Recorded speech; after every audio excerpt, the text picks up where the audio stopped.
नमस्कार। कभी सोचा है कि हमारे चारों ओर एक पूरी की पूरी दुनिया है, एक ऐसी दुनिया जिसे हम देख ही नहीं सकते। आज हम उसी अदृश्य दुनिया में गोता लगाने वाले हैं। एक ऐसी दुनिया जो है तो बहुत छोटी, पर बहुत ज्यादा शक्तिशाली भी है। हाँ, बिल्कुल सच है ये। जरा सोचिए, हमारे आसपास, हवा में, पानी में, अरे हमारे अपने शरीर के अंदर भी अरबों खरबों ऐसे जीव मौजूद हैं, इतने छोटे कि दिखते तक नहीं, पर हमारी जिंदगी में इनका रोल बहुत बड़ा है। तो चलिए इन नन्हे जासूसों की पहचान करते हैं। आखिर ये छोटे छोटे जीव हैं क्या? विज्ञान की भाषा में इन्हें क्या कहते हैं? तो देखिए, विज्ञान की भाषा में इन जीवों को कहते हैं माइक्रो ऑर्गेनिजम्स या फिर माइक्रोब्स। ये वो जीव हैं जो इतने इतने छोटे होते हैं कि हम उन्हें अपनी आंखों से देख ही नहीं सकते। इनको देखने के लिए एक खास यंत्र यानी माइक्रोस्कोप की जरूरत पड़ती है। तो सीधे शब्दों में कहें तो यही है वो अदृश्य जीव, और ये हमारी रोजमर्रा की जिंदगी का हिस्सा हैं। कभी देखा है, बारिश के मौसम में अगर ब्रेड कुछ दिन बाहर रह जाए तो उस पर सफेद या हरी रुई जैसी एक परत जम जाती है। वो फफूंद यानी कि फंगस होती है, और हाँ, वो भी एक माइक्रो ऑर्गेनिज्म ही है।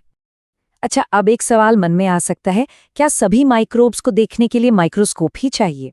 देखिए, ज्यादातर के लिए तो हाँ, बिल्कुल चाहिए। लेकिन ये जो ब्रेड पर लगने वाला फंगस है ना, इसे हम मैग्नीफाइंग ग्लास से भी देख सकते हैं। तो अब जब हम ये जान गए हैं कि ये होते क्या हैं, तो चलिए इनके पूरे परिवार से मिलते हैं। वैज्ञानिकों ने माइक्रो ऑर्गेनिजम्स को मोटे तौर पर 5 बड़े ग्रुप्स में बांटा है। तो ये है वो 5 super small teams: bacteria, fungi, protozoa, algae और वायरस।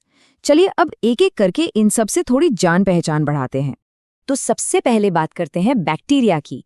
ये तो भाई हर जगह हैं। अब इनमें से कुछ तो हमारे लिए विलेन का काम करते हैं, मतलब बीमारियां फैलाते हैं। लेकिन कुछ बैक्टीरिया हमारे बेस्ट फ्रेंड भी हैं। जैसे घर पर जो दही जमता है ना, वो लैक्टोबैसिलस नाम के बैक्टीरिया की वजह से ही जमता है। उसके बिना तो दही का जमना नामुमकिन है। दूसरा ग्रुप है फंगी का। ब्रेड पर लगने वाली फफूंद इसका सबसे आम उदाहरण है। ये हमारा खाना तो खराब कर सकते हैं, पर यही वो हीरो भी हैं जिनसे पेनिसिलिन जैसी जिंदगी बचाने वाली एंटीबायोटिक दवाइयां बनती हैं। तो इनके भी अच्छे और बुरे दोनों रूप हैं। अब नंबर आता है प्रोटोजोआ का। ये ज्यादातर पानी में या नमी वाली जगहों पर पाए जाते हैं, और हाँ, इनसे थोड़ा बचकर रहने की जरूरत है, क्योंकि मलेरिया और पेचिस जैसी जो बीमारियां हैं वो इन्हीं की वजह से होती हैं। हमारा चौथा ग्रुप है एल्गी, जिसे हम आम भाषा में काई भी कहते हैं। तालाबों में या जहाँ पानी रुका होता है वहाँ हरी हरी परत के रूप में इन्हें देखा ही होगा। ये हमारे पर्यावरण के लिए बहुत ही फायदेमंद है। कुछ एल्गी हमारे लिए ऑक्सीजन पैदा करते हैं, तो कुछ मिट्टी की उपजाऊ शक्ति को बढ़ाते हैं। और अब आते हैं सबसे आखिरी और सबसे अनोखे सदस्य पर, वायरस। ये ना बड़ी अजीब है। मतलब ये जीवित और निर्जीव के बीच की एक पहेली जैसे हैं। जब तक ये किसी जीवित कोशिका यानी एक लिविंग सेल के बाहर रहते हैं, तब तक तो ये बेजान पड़े रहते हैं। लेकिन जैसे ही इन्हें कोई सेल मिलता है, ये फौरन एक्टिव हो जाते हैं और अपनी पूरी फौज खड़ी कर लेते हैं। ये जो आम सर्दी जुकाम, फ्लू, यहाँ तक कि पोलियो जैसी बीमारियां हैं ना, वो सब इन्हीं की वजह से होती हैं। तो ये थी हमारी सूक्ष्म जीवों की दुनिया की एक छोटी सी सैर।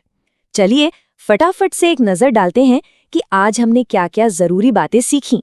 तो आज हमने ये समझा कि आखिर माइक्रो ऑर्गेनिजम्स होते क्या हैं, और साथ ही उनके 5 मुख्य प्रकारों के बारे में जाना: बैक्टीरिया, फंगी, प्रोटोजोआ, एल्गी और वायरस।